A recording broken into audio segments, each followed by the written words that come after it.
Dice.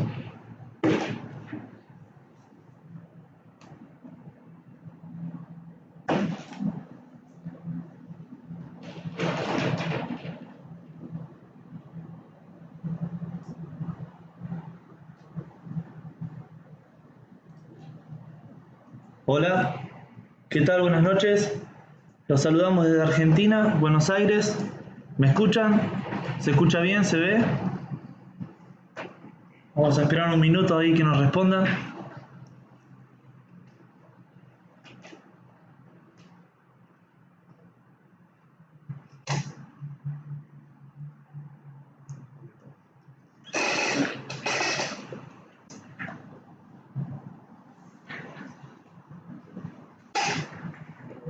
Hola, hola, ¿qué tal? ¿Me escuchan bien? Bueno, esperamos unos minutos que se conecte más gente y ya arrancamos con la parte de electricidad.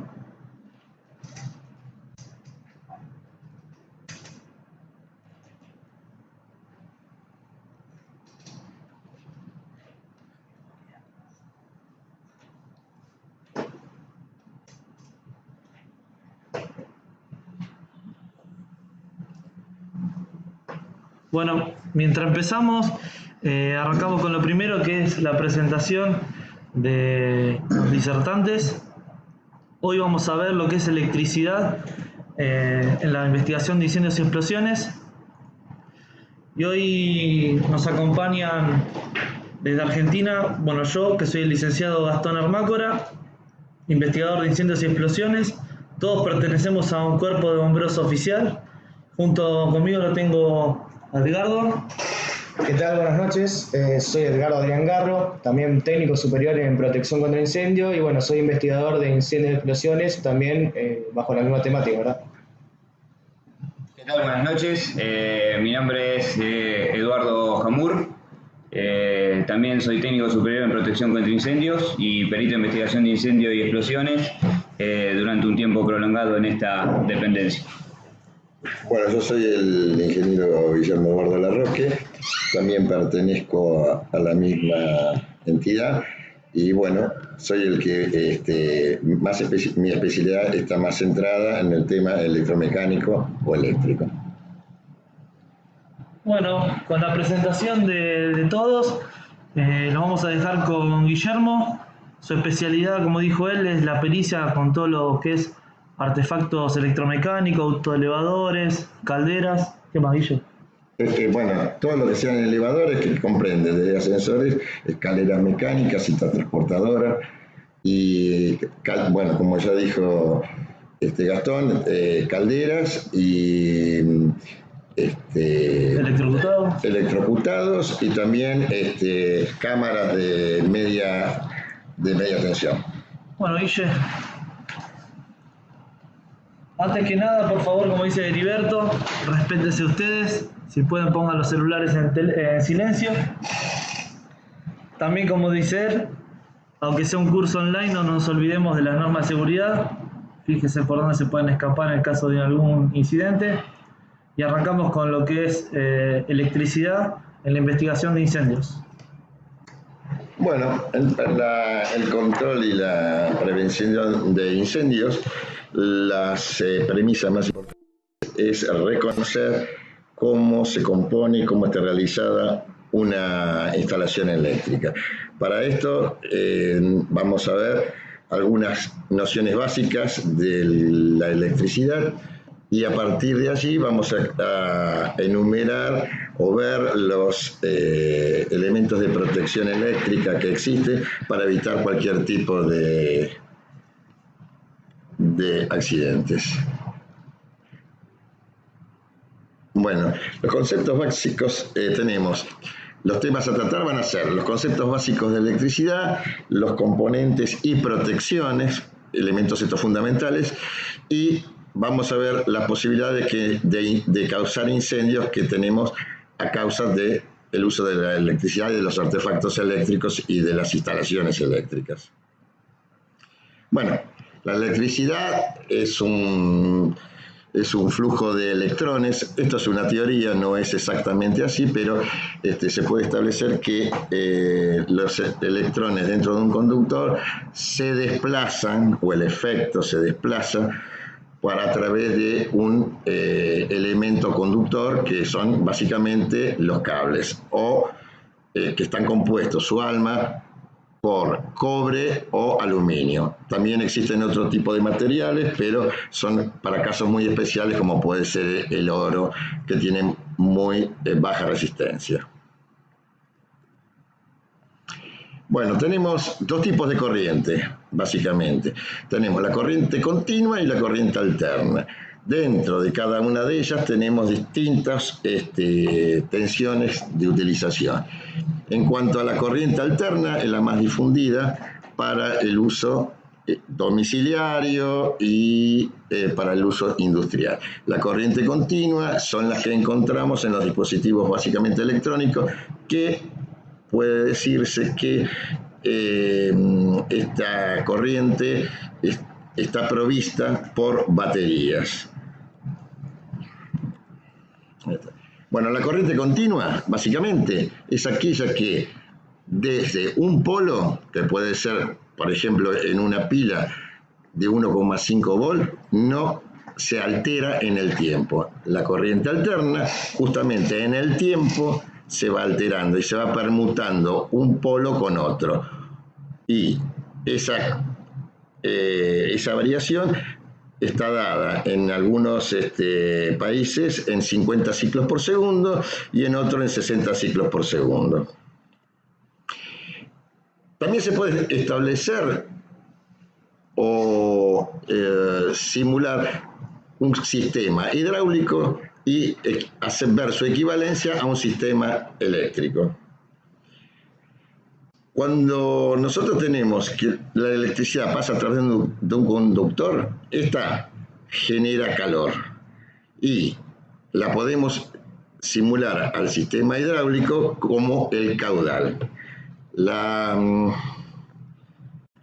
corriente eléctrica, que se mide en amperes, es similar al caudal que circula por una tubería.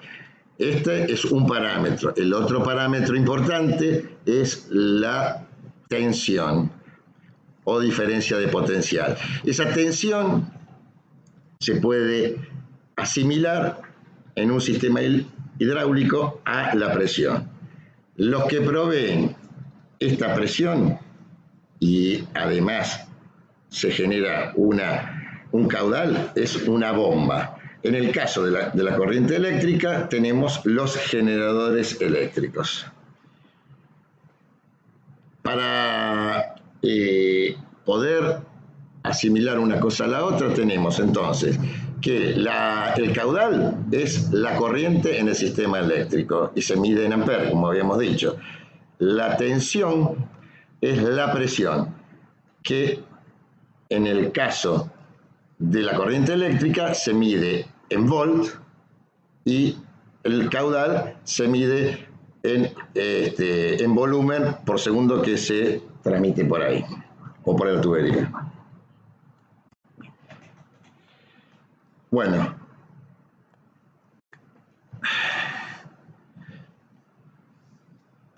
en un sistema de tuberías, ¿qué provee? El caudal, o agua en el caso de que el fluido sea agua, que puede fluir de un lado al otro. En un sistema eléctrico, los conductores proveen la vía para transportar la corriente eléctrica, que es la corriente eléctrica similar al agua, y que llegue de un destino a otro. Después se puede observar que en la distribución de energía eléctrica tenemos distintas tensiones que circulan por las redes. Esas tensiones pueden ser alta, media o baja tensión.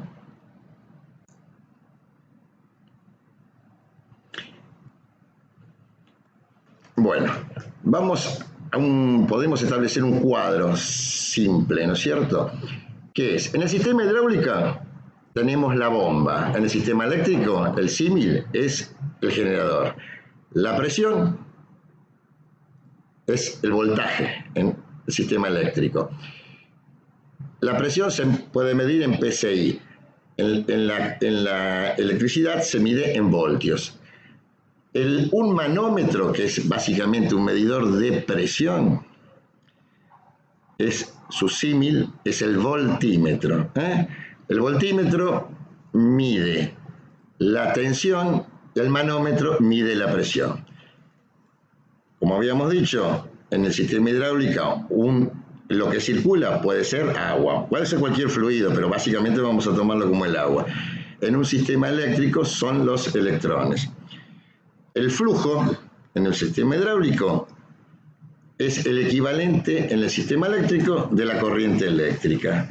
Y esta se mide como caudal en el sistema hidráulico y en el sistema eléctrico se mide en amperes.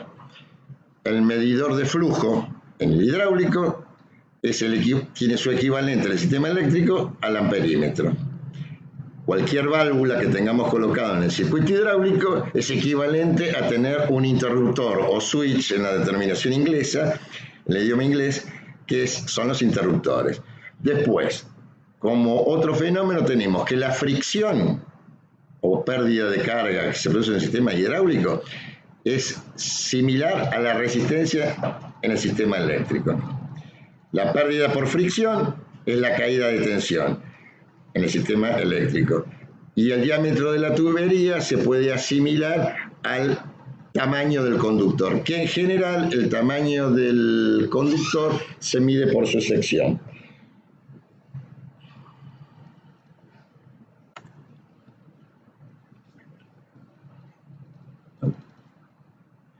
Bueno, otro de los dispositivos que comúnmente nosotros tenemos en una instalación eléctrica es el medidor de energía eléctrica que suministra al consumidor.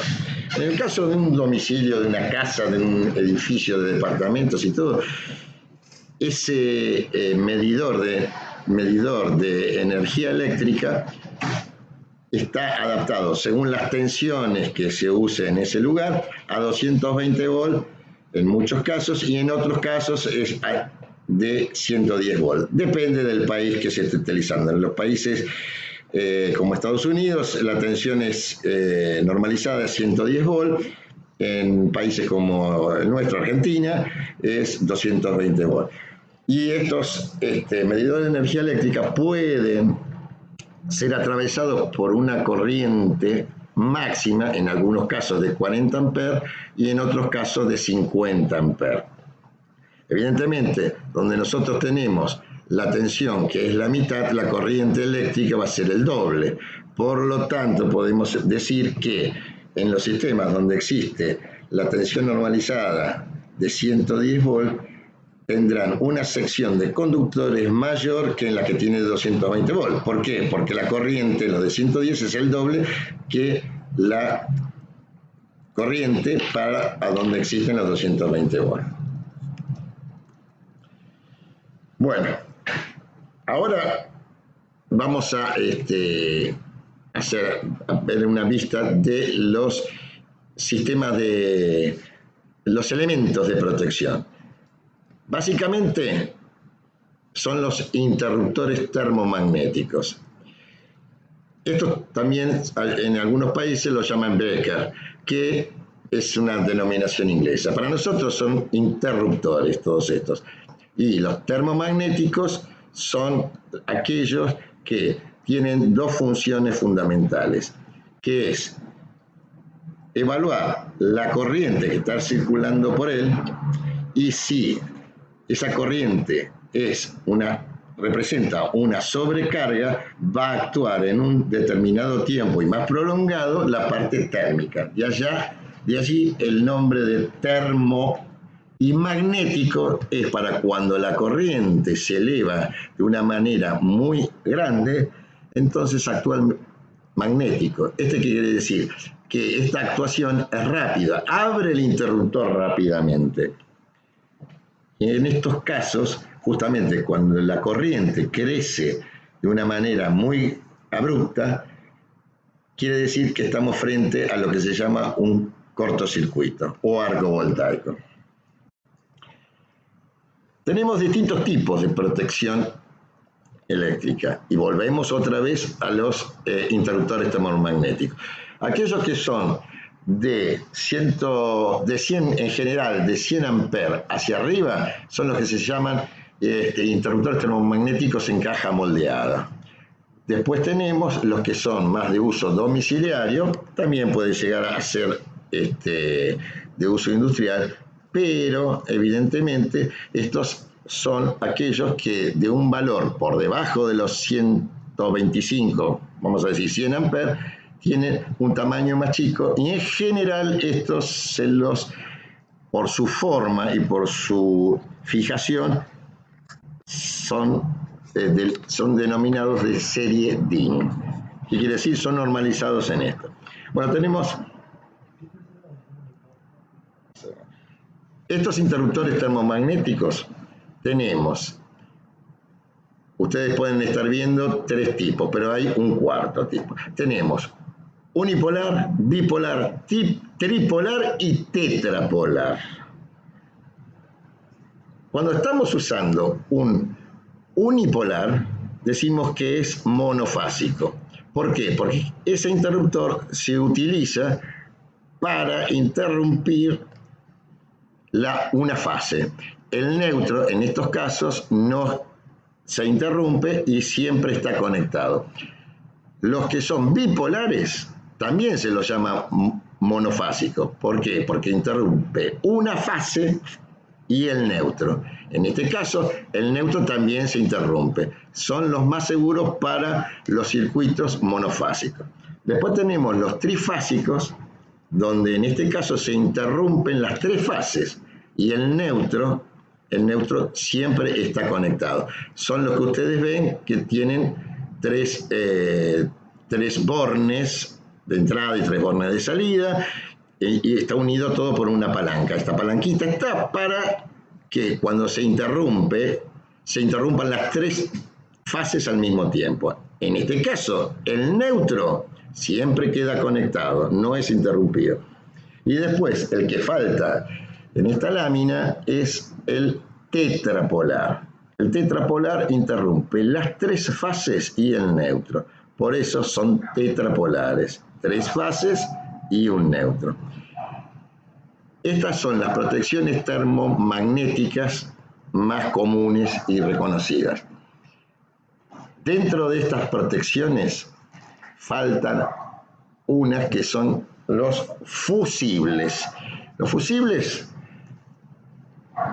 tenemos de distinto tipo. En este momento no están en gran uso y sí se utilizan mucho las termomagnéticas. Pero esto no quiere decir que el fusible no sea un elemento de protección eléctrica fundamental. ¿Cuál es la ventaja del fusible sobre la termomagnética? Que en general los fusibles, ya sean del tipo diácet o del tipo NH, tienen un poder de corte. Los diácet, que son esos que se enroscan, de hasta 50 kiloamperes. Los NH tienen un poder de interrupción de 100 kiloamperes. Entonces, depende del punto del circuito, se debe usar uno u otro. Una cosa que me había quedado, me había pasado de largo, era que los interruptores NH también son denominados APR. A veces son conocidos por esta denominación y la comercial es la denominación NH. ¿Cuál es la ventaja sobre los interruptores termomagnéticos de la serie DIN? Que estos pueden interrumpir hasta 3000 amperes, o sea, 3 kiloamperes. Hay algunos que interrumpen 6 kiloamperes y otros 10 kiloamperes.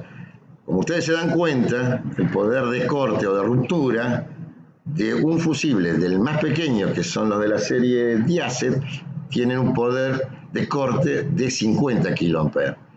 y a veces se puede, según el circuito, poner en serie primero un fusible y después, aguas abajo, un interruptor termomagnético. Entonces, estamos protegidos por la corriente de cortocircuito que pueda existir en ese punto del circuito con el fusible, por si se produce un cortocircuito, ¿no es cierto? Y para otro tipo de cortocircuitos, o sea, de menor intensidad o simplemente por sobrecorriente, tenemos la termomagnética y se combinan estos dos.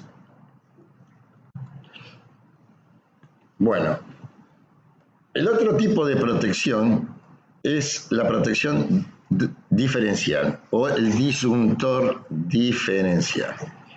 Este tiene otro concepto, no tiene absolutamente nada que ver con lo que son las termomagnéticas y siempre se debe utilizar en un circuito para asegurar, sobre todo, que no produzca un accidente fatal o se produzca una gran descarga eléctrica que pueda comprometer la vida de una persona, estos tipos de interruptores. O sea, disyuntor diferencial o, como lo dice la lámina, diferencial domiciliario. Para establecer esto el disyuntor diferencial no protege a la instalación en su parte termomagnética, o sea, no la protege ni por sobrecarga, ni por sobrecorriente, ni por cortocircuito. El disyuntor diferencial, su función fundamental es que cuando hay una derivación a tierra, o sea, que la corriente que pasa, que va, es diferente a la corriente que vuelve, ahí es donde actúa. Vamos a suponer que tenemos que la corriente que ingresa sea un valor, por decir, 10 amperes. La que vuelve, si todo el circuito está bien y está aislado y no hay ninguna derivación a tierra, vuelven 10 amperes. 10 amperes menos 10 amperes que vuelven es 0. No tiene ningún problema, sigue conectado. Ahora, si la corriente que vuelve es menor en 10 miliamperes o 30 miliamperes o 100 miliamperes, este interruptor abre el circuito. Quiere decir que se está derivando, que no sabemos a través de qué, puede ser por una baja aislación o puede ser por una descarga a través de una persona. Entonces se produce una diferencia entre la tensión de entrada y la tensión de salida y este interruptor actúa. Hay tres tipos, dijimos, que la corriente que se deriva pueden ser, en el caso de los domiciliarios deberían ser todos de 10 miliamperes, la corriente máxima. La corriente más común, mejor dicho, los disyuntores diferenciales más comunes son los de 30 miliamperes y los industriales alcanzan hasta los 100 miliamperes. Básicamente, estos disyuntores son bipolares, los domiciliarios. Después tenemos los del tipo industrial. En la lámina no se observa, pero del tipo industrial son en general tetrapolares. Quiere decir que pasan la corriente de las tres fases más la corriente de neutro. Si todo funciona correctamente, estas cuatro corrientes, la suma tiene que dar 0. Si en algún momento la suma no da 0, actúa el disyuntor diferencial Pero es fundamental que pasen las tres fases más el neutro. Si no, estaríamos en un problema que si pasaran las tres fases y el neutro no pasa, ahí tenemos que la suma puede ser distinta y entonces no actúa el disyuntor diferencial y estamos en el problema de que tenemos un elemento de protección que en definitiva no protege. Bueno, después tenemos otro tipo de, se puede decir, otro tipo de enchufes y interruptores. Los tomas pueden ser hembra-macho, o sea, los toma corriente pueden ser hembra-macho. Normalmente se lo denomina al hembra toma corriente y al macho ficha toma corriente. Estos son para conectar los distintos consumos que pueda llegar a haber. También no solamente pueden ser los domiciliarios, sino pueden ser también industriales o pueden ser máquinas, herramientas. Si el consumidor es monofásico, vamos a tener dos patas para tomar la tensión y una tercer pata que es la de tierra. Después vamos a ver para qué sirve esto. En los que son trifásicos, en general tenemos las tres fases y una pata que puede ser central, que es la de tierra o neutro. Después, todos los interruptores en general, aparte de ser elementos de protección, son básicamente para interrumpir el paso de la corriente eléctrica, o sea, el paso de la energía. Solamente los interruptores manuales sirven para cortar la energía, pero no protegen al circuito de ninguna manera. Simplemente son accionados manualmente, y no interviene ninguna sobrecorriente o corriente de cortocircuito.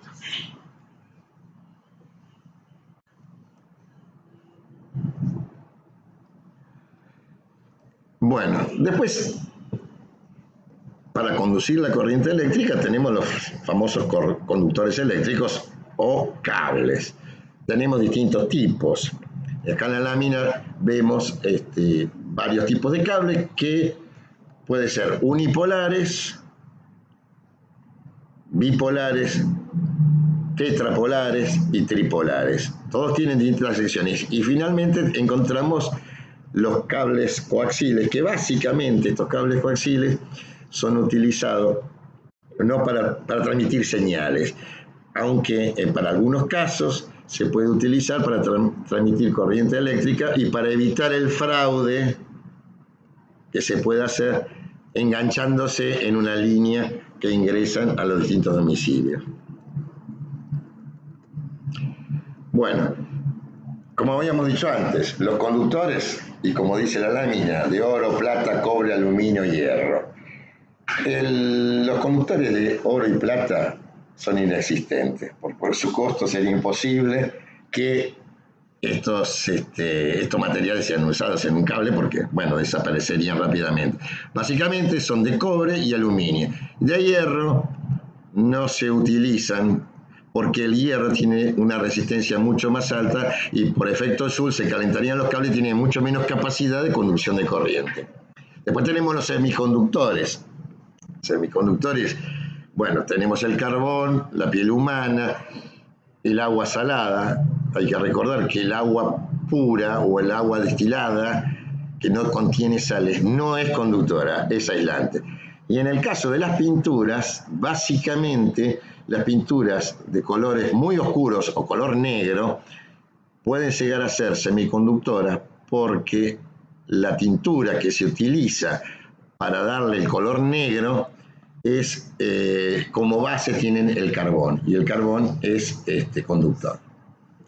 Después, como aisladores, bueno, tenemos muchos otros. Tenemos la madera seca, agua pura, como hemos dicho, vidrio, porcelana, plásticos, y había otros antiguos que eran micarta, pero eran higroscópicos. ¿Qué quiere decir esto? Que absorben humedad. Por eso también la madera, se habla de madera seca, pero como puede absorber humedad, no es muy conveniente y ya para estas cosas no se utiliza. Bueno, los factores que determinan la resistencia de un conductor, un poco como lo habíamos dicho, es el material de que está hecha y la sección y el largo. En cuanto a la sección, nos da la capacidad de conducir una cantidad de corriente. El largo, cuanto más largo es un conductor, más resistencia presenta. Y el material de que está hecho, como lo habíamos dicho, hay distintos. Oro y plata, olvídense, y cobre o aluminio. hierro, por las características del hierro, no es un conductor para que estén los cables. Algunos cables telefónicos sí eran en base de un acero, pero también es un uso muy especial. Bueno, los conductores, acá ustedes están viendo una lámina que habla de la sección de los conductores. En este caso está hablando del diámetro, pero bueno, en realidad la sección es la que me limita la corriente que va a soportar. Nosotros en Argentina básicamente lo usamos en milímetros cuadrados la sección. Las normalizadas van de 1, 1,5, 2,5, 4, 6, 10, 16 y así seguimos, 25 milímetros cuadrados. Otras denominaciones tenemos la 14 AWG, 12 AWG, pero que no es lo más rápido. La puesta a tierra. Bueno, la puesta a tierra acá se llama tierra de servicio, tierra de protección. Normalmente nosotros lo llamamos como puesta a tierra. Es fundamental que esa puesta a tierra se haga al planeta Tierra, no a una maceta que contenga tierra, y lo que sí tiene que existir, se hace con un sistema de jabalinas o de mallas de puesta a tierra, y estos tienen que tener conductor de tierra que recorra toda la instalación eléctrica. Los propósitos de la puesta a tierra es básicamente para la protección de personas, equipos y distintos tipos de circuitos. Bueno, acá tenemos las razones para poner a tierra los sistemas, un poco ya lo habíamos dicho, así que esto no tiene, digamos, se puede ver de ahí. Bueno, los efectos de la electricidad del cuerpo, básicamente acá está hablando de las corrientes, pero lo fundamental son las tensiones que pueda soportar una persona. Hasta 50 volts prácticamente no se tiene ningún efecto. A partir de allí puede ser peligroso, inclusive puede provocar hasta la muerte de la persona. Incendios causados por la energía eléctrica. Bueno, fundamentalmente es el efecto Joule, y se da en muchos lugares que hacen que aparezcan los puntos calientes, y estos son en general los generadores de energía eléctrica. Bueno, ahora Gastón creo que va a continuar con la parte básicamente ya de incendios. Gracias. Bueno, como dice acá la presentación, para que exista una causa de resultado con la energía eléctrica, tienen que darse dos condiciones básicas. La primera de ellas, que el componente esté energizado, componente o el circuito. Y la segunda es que debe producirse suficiente calor que pueda incendiar el material combustible que esté cercano al componente o el mismo componente, ¿no?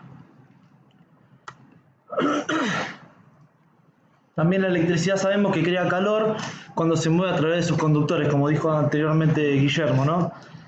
Existe un riesgo cuando el calor generado no puede ser disipado correctamente. Estos puntos se llaman calientes, que lo vamos a ver más adelante.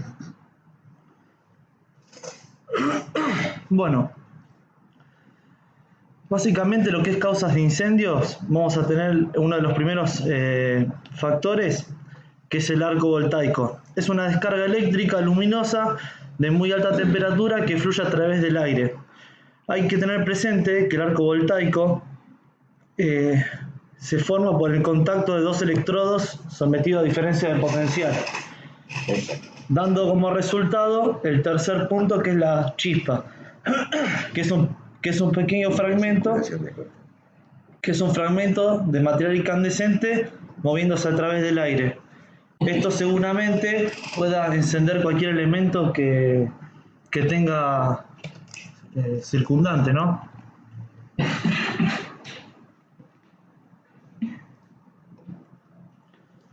Bueno, tenemos la imagen que está tomada de la guía, donde tenemos unos efectos que dice que se produce al juntarse los dos polos, que sería el positivo y el negativo, formando estas esferas, que sería la fase y el neutro, como ven acá. presenta varios factores de signos, el cable, o sea, ya el conductor. Generalmente va a haber pérdida del revestimiento plástico y proyecciones esféricas y la coloración. Acá tenemos otro efecto, otro ejemplo del arco. Bueno, acá tenemos otro ejemplo del arco voltaico. Acá le doy una manito a Gastón. Un efecto del arco voltaico donde la circulación de corriente se produce por el aire. Este aire, además, se ioniza. Prácticamente en todo su sector, en todo ese sector se hace conductor. Y lo que vemos es el efecto lumínico y que está dado por una gran circulación de corriente, y esa dilatación que se produce en forma muy instantánea en el aire hace el efecto de una explosión. Básicamente esto es lo más similar a una descarga atmosférica. Bueno, siguiendo, acá lo que tenemos en esta fotografía es tratar de materializar los efectos que puede generar un arco voltaico. Si bien lo que ustedes observan son conductores pertenecientes a un vehículo, podemos observar que el cable fue seccionado por efecto del arco voltaico, generando estas esferas que ustedes ven acá, o protuberancias, y cerca o contiguas ustedes ven que el cable se observan diferentes tonalidades, tales como el color rojizo, y así va perdiendo su tonalidad a medida que se aleja de la zona de seccionamiento.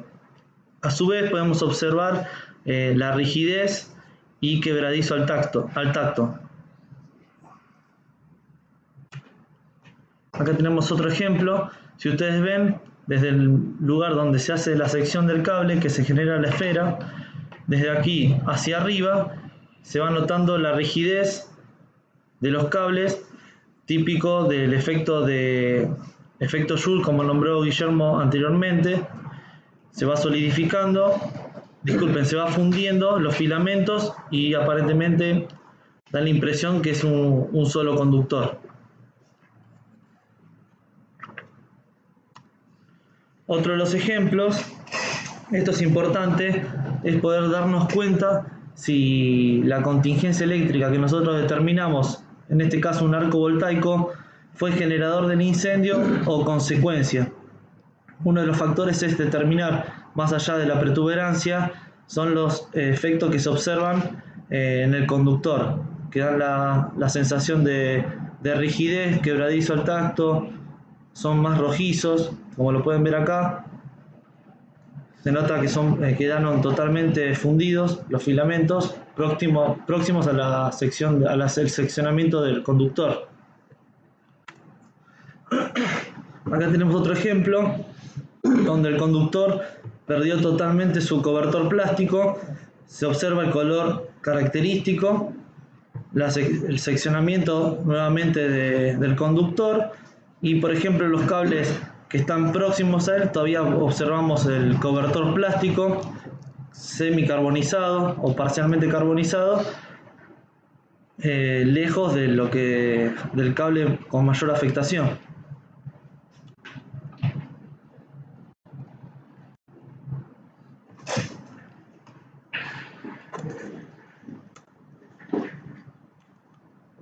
Bueno, ahora bien, hablando un poquitito sobre lo que sería el sobrecalentamiento del conductor, básicamente es lo que se denominó y se nombró hace escasos minutos, que es el efecto Joule. El efecto Joule, que no es más que el pasaje de cierta cantidad de electrones por el conductor, obviamente el cable.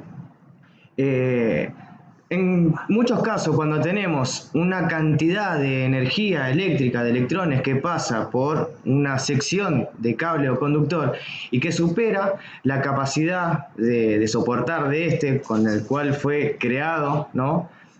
Podemos llegar a encontrar una de las principales causas de incendio, que después obviamente puede llegar a dar resultado con lo que sería un arco voltaico o un cortocircuito. Pero bien, dentro de la causa por sobrecalentamiento del conductor tenemos 4 grandes causas, de las cuales de esas 4 tenemos 3 que son las principales, ¿verdad? La primera de ellas, que es el exceso de corriente, que este exceso de corriente se puede llegar a generar por un aumento de electricidad, o sea, un aumento de la cantidad de energía que es suministrada. Esto sumado al segundo punto, en el segundo punto, que sería cuando se incumple la primera parte que se estuvo hablando de las protecciones, y que no llegan a saltar o no llegan a participar en caso de tener una mala conexión. Asimismo, el tercer punto, estaríamos hablando ya cuando tenemos alguna pérdida de aislante en alguna parte o en alguna sección del desarrollo total del cable. En ese caso tenemos los cables sin el cobertor aislante y que tienen la posibilidad de en algún momento tomar contacto entre sí y poder generar un sobrecalentamiento. Y el cuarto de ello es por inducción. Ahora bien, dentro de lo que sería los efectos a observarse una vez generada la contingencia eléctrica por recalentamiento interno, se puede llegar a observar lo que es denominado palo rosa o perla, según norma, que bajo otra terminología quizás es conocido con el cableado rojizo, y la perla, hablando cuando tenemos algún efecto del tipo de esfera, ¿no? Como se vio en el primer caso del cortocircuito. Bien, cuando tenemos un consumo extremo o que supera la capacidad de soportar por parte del cobertor aislante, este se recalienta hasta perder su aislación, o sea, genera un derretimiento de este material que ante el metal y el plástico es el de menor punto de fusión, o sea, va a entrar en fusión mucho antes que el metal, y obviamente al quedar descubierto y al hacer masa, o sea, al tomar contacto el positivo con el neutro, podemos llegar a provocar un arco voltaico, donde sí podemos llegar a iniciar un fuego violento por obviamente el desprendimiento de esta chispa que, bueno, en caso de tomar contacto con algún elemento cercano puede llegar a generar incendio, o mismo si llega a generar un goteo o sobre el propio plástico del cobertor aislante. Obviamente, si el domicilio no se encuentra protegido por la contingencia eléctrica, protegido o sea, no tiene el elemento, o el elemento se encuentra vulnerado o se encuentra sobredimensionado, obviamente este efecto o esta problemática se va a extender a la totalidad de la sección de cable según estemos tratando en el lugar del hecho, ¿verdad? Bien, como casos relevantes se puede llegar a observar en este caso puntual lo que sería el efecto Joule y el derretimiento de la barra donde toma contacto lo que serían los cobertores, o sea, los conductores. Los conductores tomaban contacto sobre una barra y al tener un consumo extremo y obviamente no tener ninguna protección intermedia, llegó obviamente al punto de la fusión total de la barra donde toma contacto para, bueno, alimentarse y alimentar en este caso que era un edificio. Bueno, del mismo modo, en este caso ya podemos ver cables, o sea, cableado con protuberancias y obviamente fusionados entre sí, fusionados tanto en cables, o sea, en distintos polos, distintas fases, como así también dentro del mismo cable. Dentro del mismo cable se puede llegar a ver que lo que sería la parte metálica llegó a fusionarse en su totalidad, o sea, tuvimos una importante producción de calor, o sea, para que se entienda la capacidad térmica que tienen este tipo de efectos, a diferencia de quizás otro que es quizás un poco más lento y demás. Acá tenemos mucha producción de energía quizás en poco tiempo. O sea, poco tiempo hablando cuando ya tenemos quizás ya vulnerado, ya producido el efecto Joule y obviamente ya vulnerado lo que serían los cobertores aislantes. Ya llegamos a un punto donde ante el contacto de dos metales los mismos pueden llegar a generar tanta energía que pueden llegar a generar una fusión entre sí. En este caso lo mismo, y obviamente, como se comentó en el caso anterior también, se puede llegar a tener el extremo con una superficie circular del tipo esfera y obviamente una fusión de todo lo que serían los filamentos que componen el cableado. En ese caso ya, bueno, obviamente vamos a estar hablando de un gran consumo o un pasaje de energía importante y bastante grande, ¿verdad? Bueno, en este caso exactamente lo mismo, que bueno, por lo general este tipo de casos lo podemos llegar a encontrar, o sea, dentro de lo que sería la zona de origen, o sea, donde podemos llegar a trabajar con un supuesto de una contingencia eléctrica. Obviamente que de la investigación y demás tiene que saber, o sea, dirimirse y saber identificar si esta vulneración del cobertor y estos efectos que se pueden observar en el cable son al momento de dar inicio al proceso o bien como consecuencia del mismo. Esto obviamente es realizando una investigación y una inspección del cableado, tal como se va a ver un poquito más adelante en esta presentación. Bueno, también continuamos viendo lo que es en este slide, viendo un punto indeble o punto caliente. Generalmente también lo observamos en lo que son los tomas, en donde se puede apreciar en un sector en donde hay empalmes, ¿sí? O malas conexiones flojas, generalmente a veces por el desgaste del uso normal de lo que sería un enchufe. Muchas veces esos son puntos calientes que pueden llegar a ocasionar un indicio o producto de incendio. Así que también uno de los temas importantes es el tema de los que se le llaman puntos calientes en sectores en donde quizás no generen mucha temperatura, pero pueden llegar a ocasionar si tienen elemento combustible en el sector alrededor de este sector. Lo mismo estamos observando acá, lo que es una bornera, en la cual obviamente tiene un consumo excesivo y en donde quizás no haya generado un derretimiento importante o abrupto, en el cual por ahí quizás fue detectado a tiempo y puede llegar a ser reemplazado. Generalmente ese derretimiento obviamente es generado también por la pasada de corriente mucho más rápido o el sobreconsumo, generando este tipo de derretimiento. Otra de las cosas que muchas veces no se tienen en cuenta o también son productos de alguna pérdida de aislante o también producto a punto caliente, son estas cableados o sectores de la electricidad, en cuanto a que muchas veces son aprisionados, desgastados o maltratados, y eso ocasiona también un sector de que puede llegar a perder el aislante, tomando contacto los dos conductores, generando algo así, un punto caliente o un efecto Joule sobre el elemento.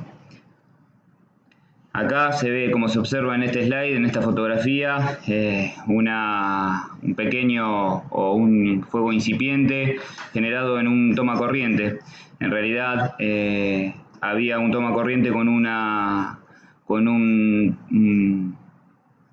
térmica en la cual estaba por detrás de una cama. Había un sobreconsumo en la vivienda y la misma propia cama estaba aprisionando esa térmica o esa térmica, que lo que hizo es no generar el corte, por ende el sobrecalentamiento y obviamente los efectos que se observan luego sobre lo que es la madera en sí. Obviamente que una vez que tomó contacto el material aislante, el plástico, tomó contacto con el resto de lo que se observa ahí, que es una madera y así generó el principio de incendio. Asimismo se ve en esa una toma más cercana, ¿sí? Si bien no se observan en los cables precisamente un efecto generado, sino fue generado sobre la misma térmica que no trabajó con su funcionamiento normal. En esta fotografía lo que se observa es una puesta a tierra casera y en la cual no cumple ningún tipo de función. Muchas veces parece que este tipo de elemento puesta a tierra puede llegar a hacer alguna descarga y realmente no es así.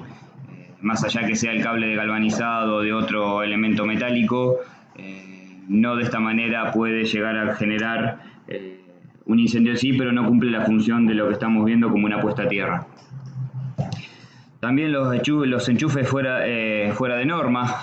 Hay otra de las cosas que también hay que tener presente, que no siempre está normado o está bajo norma lo que se comercializa a la venta del público, y podemos encontrar cualquier elemento que no está preparado para diferentes electricidades y demás. Por ende, muchas veces también este tipo de enchufes hacen que pueden llegar a generar un efecto Joule o un punto caliente y luego un incendio.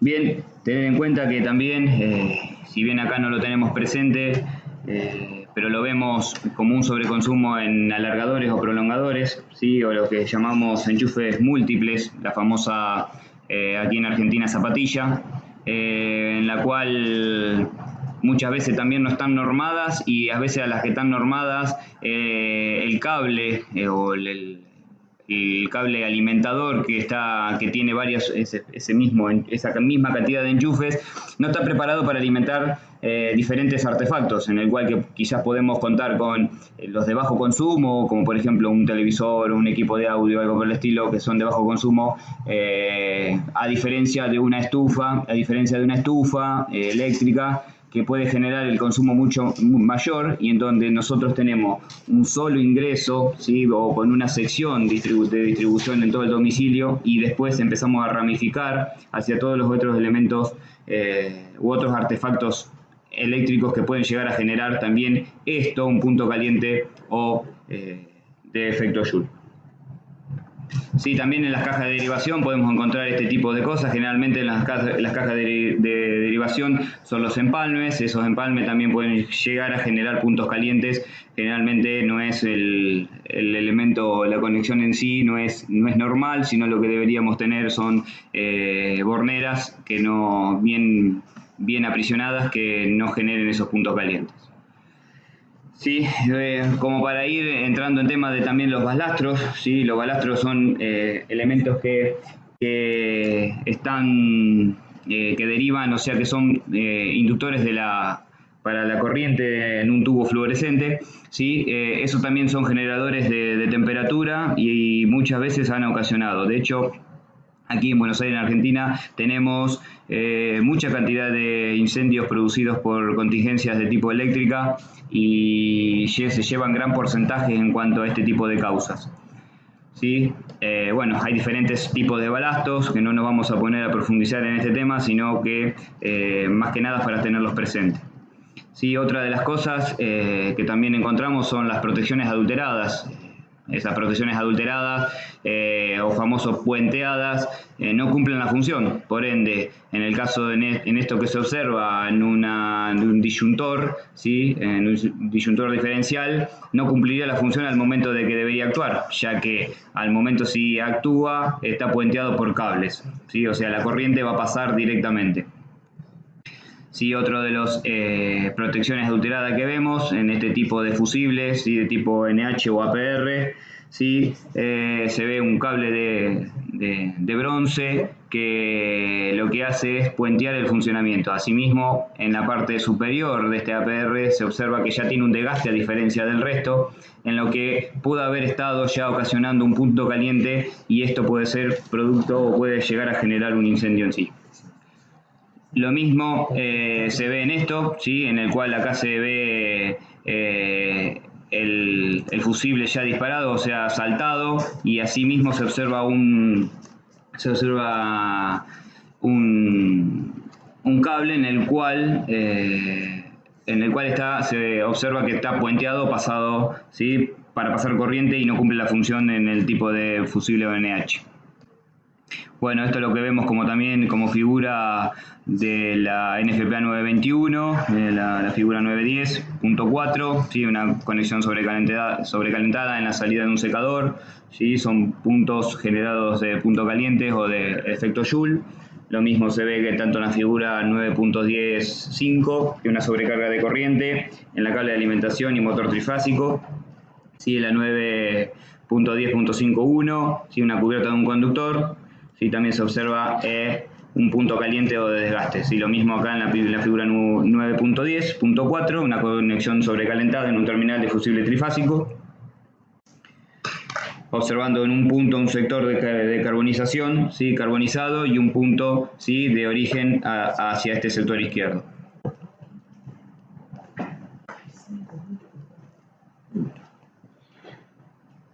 Bueno, continuando con este tema, tenemos que observamos acá los transformadores. Los transformadores son de baja, media o alta potencia. Los de alta potencia, en general, son trifásicos y pasan de una conexión triángulo a una conexión estrella. ¿Esto qué quiere decir? Si tenemos un transformador que viene en 13.200 volts, que tiene el primario, en el secundario sacamos 380 volts por fase más el neutro. Hay que recordar que entre la tensión entre fase y el neutro son 220 volts. Estos transformadores tienen la entrada, que es en triángulo, y la salida, que es en estrella. También tenemos motores eléctricos.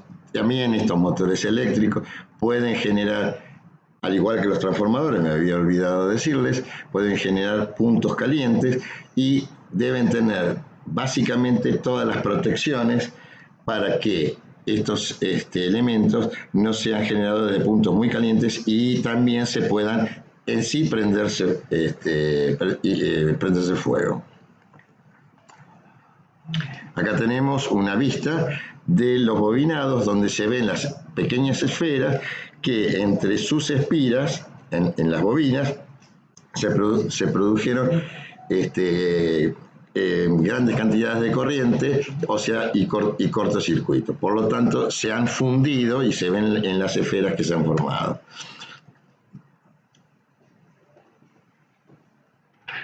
En cuanto a los electrodomésticos, muy rápidamente para ir finalizando, que nos quedan 5 minutos, lo que tenemos que tener presente, que nos hace referencia a la guía, es cuando identificamos un electrodoméstico que presumimos que puede haber sido el origen del incendio o el primer elemento en arder, tenemos que tratar de fijarlo en la escena y así determinar si existió o no una contingencia eléctrica en sus componentes.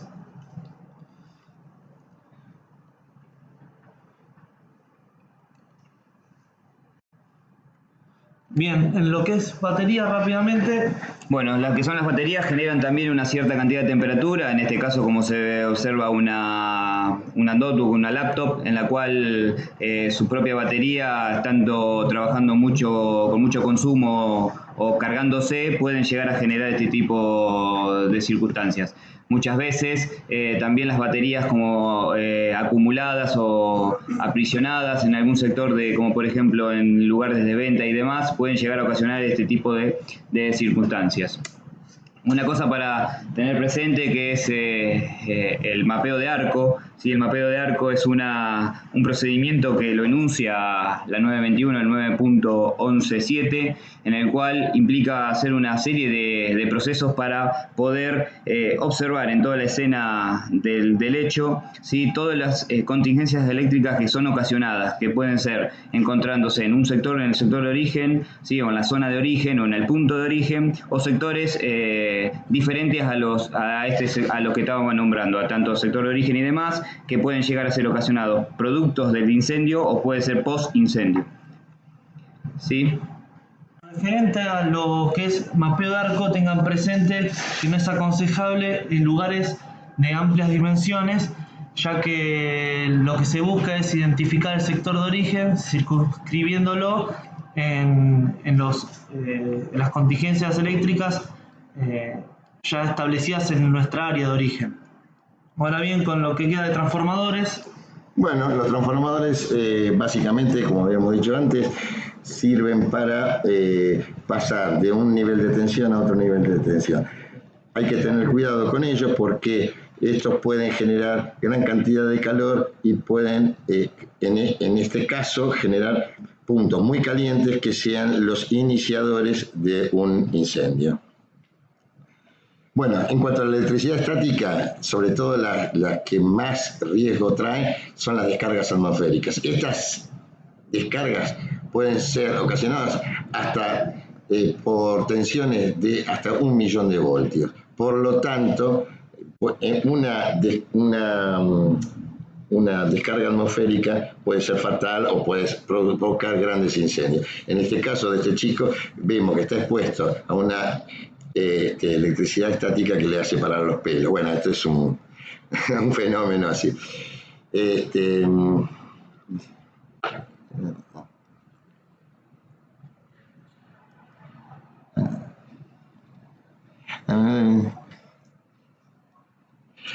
Bueno, en cuanto a la electricidad estática, si estamos en un ambiente que puede ser gaseoso, puede producir una pequeña chispa y esta ser la que genere la inflamación de este gas y por lo tanto la explosión que se puede producir.